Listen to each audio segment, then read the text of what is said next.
l'investissement le plus grand, il est dans l'attachement, la recherche du tzaddik. Comme Yoshua Ben Nun s'est écrit, Lo yamush mitoch haoel, que Yoshua Ben Nun, il bougeait pas de l'attente de Moshe Rabbeinu. Il était toujours dans l'attente de Moshe Rabbeinu, il bougeait pas de là-bas. Et comme il bougeait pas de l'attente de Moshe Rabbeinu, il était attaché tout le temps à Moshe Rabbeinu. Donc il est devenu la continuité de Moshe Rabbeinu. C'était celui qui était le plus proche de Moshe Rabbeinu. Maintenant, sa dimension à lui, elle n'a aucune importance. Aucune importance. Vous voyez que Yoshua Ben Nun, c'était pas quelqu'un de grand du tout par rapport aux gens qui avaient autour de lui. Il y avait des gens qui étaient beaucoup plus grands que lui. Mais le niveau de soumission de Yoshua Ben Nun, il n'y avait personne qui l'avait.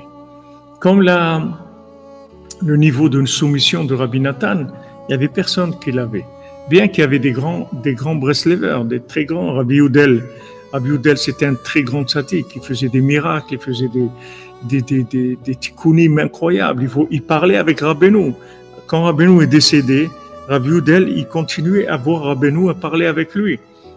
Et même quand Rabbi Nathan, il avait besoin de quelque chose, il demandait à Rabbi Yehoudel de parler avec Rabbeinu, de lui demander, alors que Rabbi Nathan lui-même, il n'avait pas ce niveau-là. Mais il n'y avait pas comme Rabbi Nathan.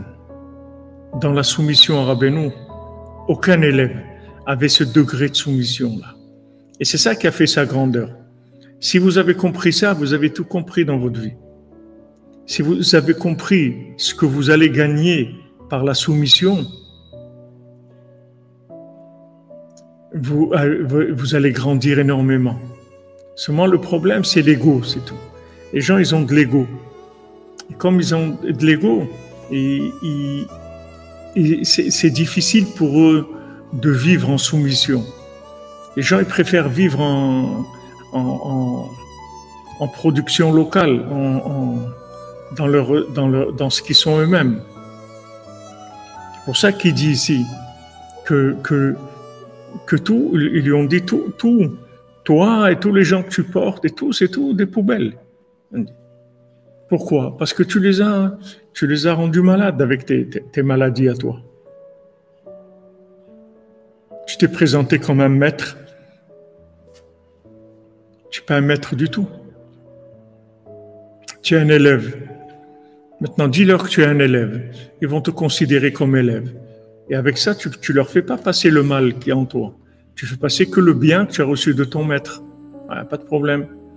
Quand Rabbi Nathan, il dit, dans l'Écouter à la Route, il dit même quelqu'un qui est lui-même pas parfait du tout. Alors, il peut enseigner Rabbeinu. Pourquoi? Parce que c'est un élève de Rabbeinu.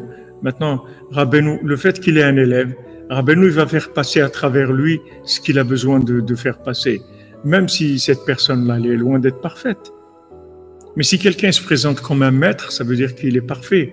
Et maintenant, s'il n'est pas parfait, ça va donner des problèmes terribles. C'est sur ça qu'il dit le Rav de Tchérin ici qu'il faut faire attention.